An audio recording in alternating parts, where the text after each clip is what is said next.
नमस्कार, आप देख रहे हैं द इंडिया टॉप। मैं हूं आदेश पुरी। बीएसएससी के द्वारा प्रथम इंटर स्तरीय परीक्षा में देरी को लेकर और पारदर्शिता को लेकर समय सीमा पर परीक्षा खत्म की जाए, काउंसलिंग कराई जाए और अनेक मांगों को लेकर 23 सितंबर को छात्रों के द्वारा एक आंदोलन करने की घोषणा की गई है।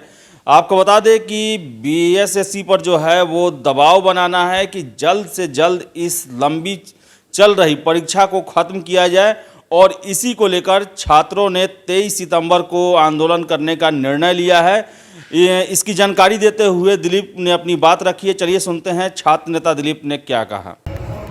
नमस्कार दोस्तों, मैं दिलीप कुमार।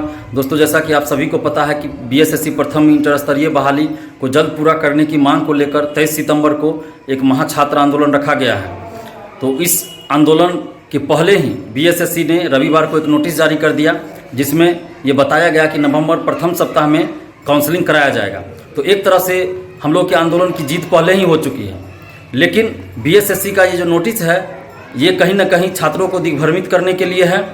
क्योंकि हम लोग का जो डिमांड था कि काउंसलिंग का डेट घोषित किया जाए, तो बीएसएससी ने ऐसा आंदोलन से पहले ही कर दिया। आंदोलन के दबाव में आके आंदोलन से पहले ही वो चीज़ कर दिया, काउंसलिंग का समय बता दिया कि कब काउंसलिंग करवाएंगे।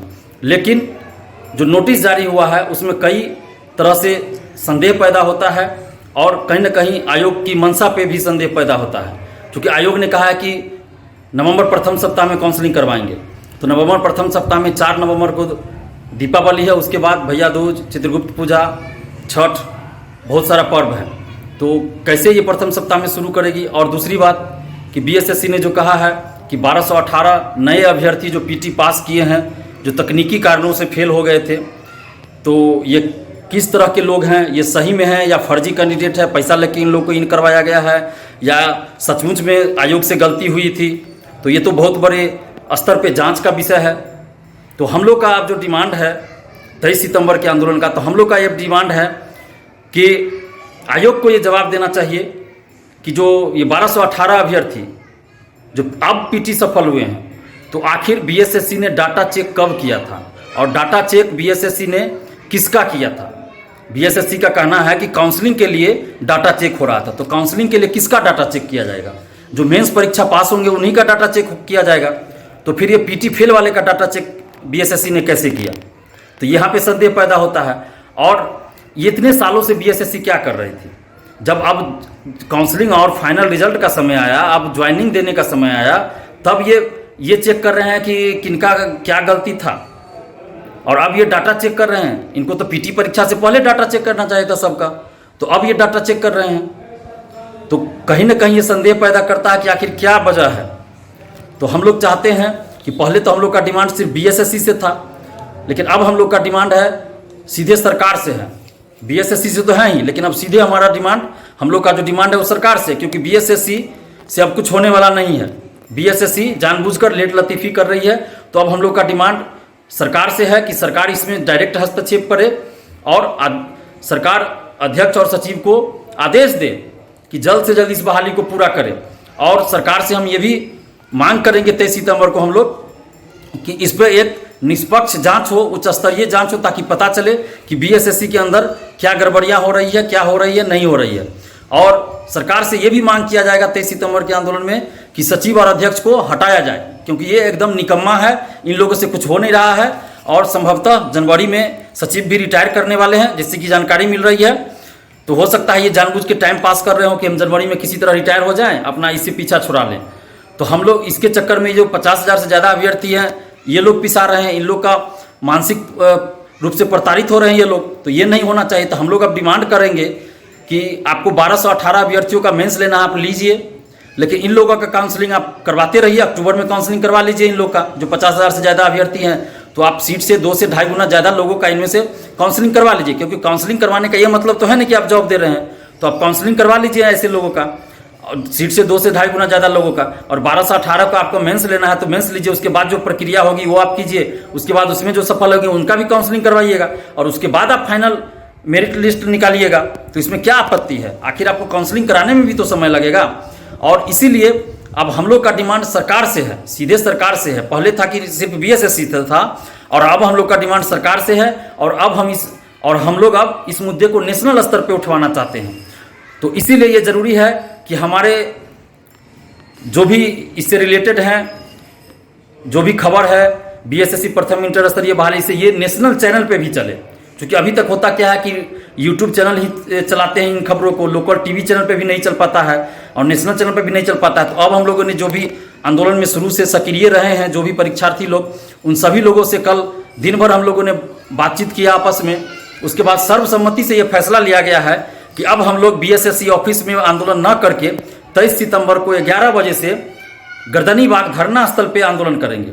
और गर्दनी बाग का जगह इसलिए चुना गया है क्योंकि बहुत सारे नेशनल टीवी चैनल वालों से भी हम लोगों ने बात किया है, तो उन लोगों का भी कहना है कि गर्दनी बाग धरना स्थल अगर आप रहते हैं वहाँ पे तो हम लोग वहाँ पे आ जाएंगे, लेकिन बीएसएससी ऑफिस आना हम लोग के लिए ज़्यादा कठिन है, नहीं भी आ सकते हैं। और पहले भी आंदोलन देखे हैं कि बहुत बार आंदोलन हुआ है बीएसएससी ऑफिस में, तो नेशनल टीवी चैनल वाले नहीं आते हैं वहाँ।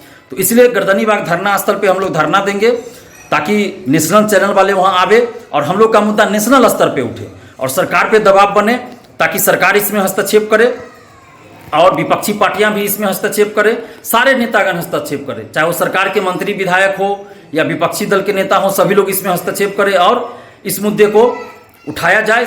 चारों तरफ से इस मुद्दे को उठाया जाए, सत्ता पक्ष के लोग भी उठाए, विपक्ष के लोग भी उठाए, नेशनल टीवी चैनल वाले भी उठाए, लोकल टीवी चैनल वाले भी उठाए, लोकल यूट्यूब चैनल भी उठाए, अखबार वाले भी उठाए। तो इसलिए गर्दनी बाग का जगह चुना गया है। और जो जॉब में है उन लोग का भी कहना था कि आप गर्दनी बाग रखिए, बीएसएससी ऑफिस आने में थोड़ा उन लोग को हिचकिचाहट हो रही थी क्योंकि वो लोग जॉब में है।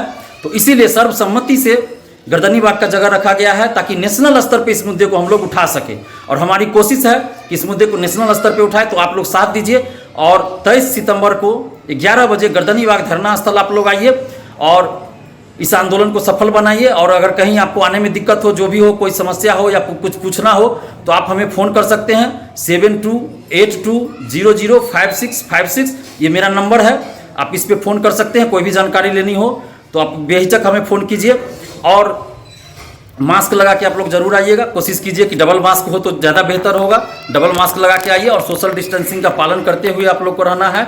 और हम लोग का आंदोलन शांतिपूर्वक है, बिल्कुल अहिंसक आंदोलन होगा और लोकतांत्रिक तरीके से हम लोग आंदोलन कर रहे हैं। और जो भी हमारा डिमांड है वो सारा डिमांड उसमें उठाया जाएगा। और जितने भी आप लोग हैं, बिहार के तमाम छात्र छात्राओं से अपील कर रहे हैं कि आप लोग आइए, चाहे वो बीएसएससी के परीक्षार्थी हों, सिपाही भर्ती के हों, दरोगा बहाली के हों, अमीन बहाली के हों, टीईटी एसटीईटी शिक्षक अभ्यर्थी हों, आप सभी लोग आइए।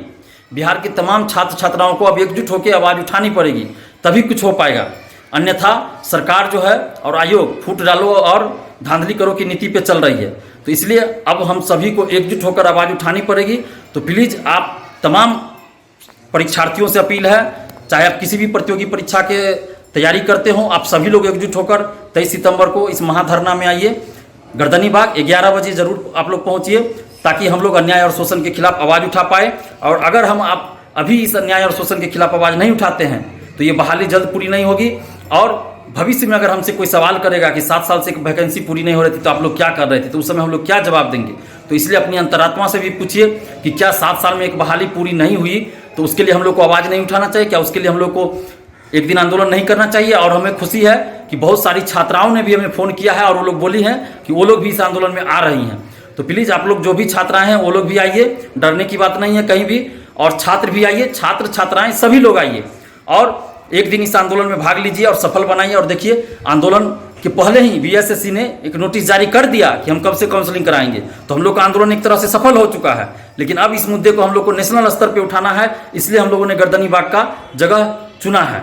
तो प्लीज़ आप लोग 23 सितंबर को 11 बजे जरूर पहुंचिए। धन्यवाद, जय हिंद। तो जैसा कि आपने सुना कि दिलीप का साफ कहना है कि उनकी शर्त थी डॉक्यूमेंट्स वेरिफिकेशन का डेट जो है वो आयोग घोषित करे, लेकिन इन्होंने साफ कहा कि आयोग जो है डेट घोषित कर चुकी है लेकिन वो अस्थाई नहीं लग रहा क्योंकि नवंबर फर्स्ट वीक में दिया गया है और त्योहारों का समय है, इस कारण इस पर विश्वास नहीं किया जा सकता है। और इसी को लेकर जो है 23 सितंबर को आंदोलन होने वाला है जिसमें बड़ी संख्या में छात्र आएंगे और बीएसएससी पर दबाव डालेंगे कि जल्द से जल्द इस परीक्षा को खत्म की जाए। तो वीडियो में इतना ही। वीडियो पसंद आया लाइक शेयर करें, हमारे चैनल द इंडिया टॉप को सब्सक्राइब जरूर कर लें। धन्यवाद।